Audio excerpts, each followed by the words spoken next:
What if I told you that one simple wooden stick and a piece of string could literally double the harvest sitting in your backyard right now? No expensive equipment. No complicated setup.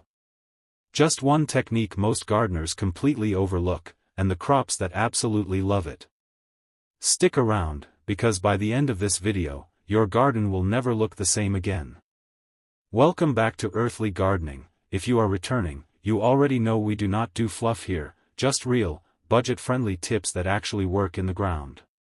And if you are brand new here, glad you found us, you picked a good one to start with. Today we are talking about 15 crops that do not just survive when you trellis them, they completely take off. We are talking bigger yields, healthier plants, and more food from the exact same patch of soil you already have. Before we jump in, if you have not subscribed yet, hit that button right now because we drop practical gardening tips every single week that will save you money and grow your confidence in the garden. Drop a comment below telling me which crop you are currently growing. I read every single one. Now let us get into it. Alright, so here is the thing about trellising that nobody really talks about. It is not just about saving space. It is about giving your plants a completely different life. When a plant gets off the ground, everything changes. The way it breathes, the way sunlight hits it, the way pests interact with it, even the way it produces fruit. And today we are walking through 15 crops that when you put them on a trellis, they go from average to absolutely incredible. Let us start from number 1. Crop 1, cucumbers. Number 1 is cucumbers, and if you have ever grown them flat on the ground, you already know the struggle. They sprawl everywhere, the fruits hide under leaves and turn yellow before you even find them, and rot becomes a real problem because moisture just sits there. But the moment you train a cucumber vine upward, the whole dynamic shifts. Airflow increases, every fruit hangs freely and is easy to spot, and you end up harvesting more because nothing gets missed or left to overripen. Even a simple string tied between two stakes is enough to get started. Your cucumbers will reward you fast.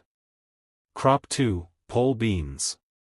Number 2 is pole beans, and this one is almost unfair how well it works. Pole beans are literally built to climb. Their whole growth pattern is designed to reach upward and wrap around anything they can find. When you give them a trellis, they stop wasting energy crawling sideways and put everything into producing pods. The harvest window becomes longer, the pods stay cleaner because they are hanging in the air instead of resting in wet soil, and you can plant them in a much tighter space without crowding. If you are choosing between bush beans and pole beans for a small garden, trellised pole beans win every single time. Crop 3, tomatoes. Number 3 is tomatoes, and yes, we are talking about the indeterminate varieties here. Those are the ones that just keep growing and producing all season long rather than stopping at a certain height. When you give those plants vertical support, they focus their energy upward and outward. The fruit gets better sun exposure, which means better flavor and color. The leaves dry faster after rain, which cuts down on fungal disease dramatically. And you can actually walk through your garden without stepping on sprawling vines. A simple stake works, but a real trellis or a sturdy cage gives them even more room to perform. Crop 4, peas. Number 4 is peas, and this one is personal for a lot of gardeners because peas are usually one of the first things people try to grow. They are cool season crops, they go in early, and they are incredibly satisfying to harvest. But when they hit the ground, they become a tangled mess almost overnight. Put up even a basic wire mesh or a few twigs in a row and those peas will grab on and climb naturally. You get better pod development, easier picking, and the plants stay disease-resistant much longer because the leaves are not sitting in damp soil. Snow peas, snap peas, shelling peas, they all respond the same way. Crop 5, squash. Number 5 is going to surprise some people. Squash. Specifically smaller varieties like acorn squash, delicata, and small butternut types. Most gardeners think squash has to sprawl across the ground taking up half the garden, and for giant varieties that is somewhat true. But smaller squash varieties climb beautifully when guided upward. The vines are strong, the fruits develop evenly, and you can support the individual squash with a little fabric sling tied to the trellis as they get heavier. You go from needing 10 square feet per plant to needing barely 2. That is a huge deal in a small backyard garden. Crop 6, melons. Number 6 is melons, and this works on the same principle as small squash. Compact melon varieties like sugar baby watermelon or honeydew can absolutely be trained vertically. The key is the sling again. As the fruit develops and puts on weight, you create a small hammock out of old pantyhose, a mesh bag, or even strips of fabric and tie it to the trellis frame so the vine is not carrying all that weight alone. The result is a melon that gets even sun exposure on all sides, ripens more uniformly, and takes up almost no ground space. It looks impressive too, which honestly never hurts. Real quick, if you are finding this helpful, go ahead and give this video a thumbs up right now. It genuinely helps this channel reach more gardeners who need this information. And if you have a friend who is always complaining about not having enough garden space, share this video with them. It might completely change how they think about their setup. Alright, we are halfway through, keep watching because the second half has some crops that are going to genuinely catch you off guard. Crop 7, Malabar spinach. Number 7 is Malabar spinach, and this is one of those crops that most people have never heard of but will absolutely love once they try it.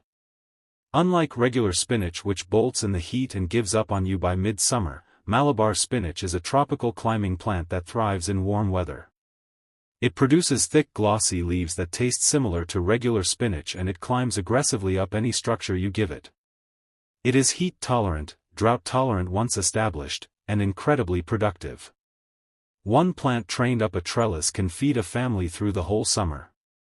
This is the kind of plant that makes people stop and ask what it is when they visit your garden. Crop 8, bitter melon. Number 8 is bitter melon. Now before you skip past this one, hear it out. Bitter melon is widely used across Asian, African, and Caribbean cooking and it has a serious nutritional profile. It is loaded with vitamins and compounds that support blood sugar regulation.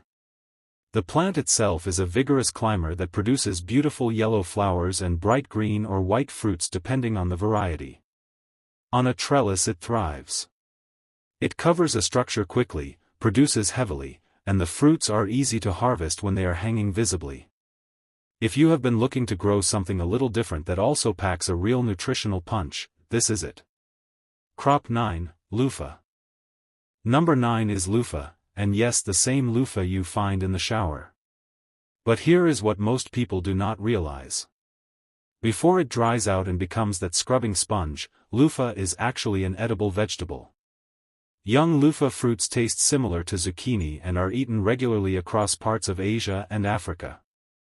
The plant is a fast-growing climber that loves heat and a tall trellis. It produces abundantly, the fruits are easy to spot hanging down, and at the end of the season you can let a few mature completely, dry them out, and have completely natural, homegrown luffas. It is genuinely one of the most useful plants you can grow. Crop 10, chayote. Number 10 is chayote, and this one is a conversation starter in any garden. Chayote is a perennial vine in frost-free climates that produces pear-shaped green fruits with a mild crisp flavor. It climbs with purpose and can cover a large trellis or fence completely within one season. The fruit can be eaten raw, roasted, stuffed, or cooked in soups. The leaves and young shoots are also edible. One chayote plant can produce hundreds of fruits in a single season, which makes it one of the most productive trellised crops you will ever grow. If you live somewhere warm, this plant is almost too easy. Crop 11, yard-long beans. Number 11 is yard-long beans, also called asparagus beans or Chinese long beans depending on where you are from. These are not just regular beans that grew too long. They are a completely different variety with a slightly more robust flavor and a texture that holds up really well in stir-fries and braises. The plants climb fast, produce heavily in warm weather, and the pods are easiest to harvest when they are hanging straight down from a trellis. They prefer heat, they are drought-tolerant once established, and they keep producing as long as you keep picking. One small row of trellised yard-long beans will give you more than you expect. Crop 12, Indeterminate Peppers. Number 12 is peppers, specifically the tall lanky indeterminate types that get top-heavy and fall over on their own. Most gardeners just shove a single stake next to them and call it a day, but loosely tying pepper plants to a proper trellis gives the branches room to spread, keeps fruit off the soil, and prevents the whole plant from snapping under its own weight when it gets loaded with peppers. This is a small adjustment that makes a real difference in how long the plant produces and how healthy it stays through the season. Crop 13, Hyacinth Beans. Number 13 is hyacinth beans, and this one earns its spot on the list for being equal parts beautiful and productive. The vines produce striking purple flowers followed by deep purple glossy pods that look almost decorative.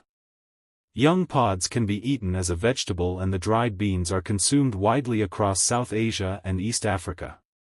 The plant climbs vigorously, covers a trellis with dense foliage, and does well even in poorer soils.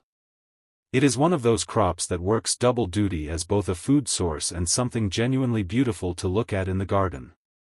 Crop 14, Armenian Cucumber. Number 14 is Armenian cucumber, which despite its name is actually more closely related to melon than to a standard cucumber. It produces long pale green ridged fruits that are mild, sweet, and almost never bitter. The plant is a strong climber that handles heat far better than regular cucumbers and produces generously all season long. On a trellis the fruits hang down straight and long, they are easy to harvest, and they develop that characteristic shape properly instead of curling on the ground. If regular cucumbers have ever disappointed you in hot weather, Armenian cucumber is the upgrade you did not know you needed. Crop 15, Winged Beans. Number 15 is winged beans, and this is the one that will genuinely make people curious when they visit your garden. The winged bean is a tropical climbing plant that produces bright green pods with 4 distinctive frilled edges running along the sides, which is where the name comes from. But here is what makes it truly special. Almost every single part of this plant is edible. The pods, the leaves, the flowers, the shoots, and even the roots, which develop tubers similar to potatoes. The seeds are also high in protein comparable to soybeans. It climbs eagerly and produces abundantly in warm humid conditions. This is the kind of crop that changes the way you think about what a garden can do. So there you have it. 15 crops that absolutely come alive when you give them something to climb. And what I want you to take away from this video is not just a list of plants. It is a shift in how you see your garden space. Vertical growing is one of the most underused strategies in home gardening, and it costs almost nothing to start. A few stakes, some twine, an old wire panel, that is honestly all you need to begin. Your soil stays healthier, your plants stay cleaner, your harvests get bigger, and you reclaim ground space you did not even know you had. Start with one crop from this list. Just one. Get comfortable with it, watch how the plant responds, and then add more the following season. That is how a garden evolves without overwhelming you or your budget. If you got something valuable from this video, leave a comment below telling me which of these 15 crops you are most excited to try. I genuinely want to know. And if you are not subscribed yet, now is a great time, because we are always bringing you practical, no-nonsense gardening content that keeps your garden productive and your wallet intact. Like this video if it helped, share it with someone who loves to grow things, and we will see you in the next one. Happy growing!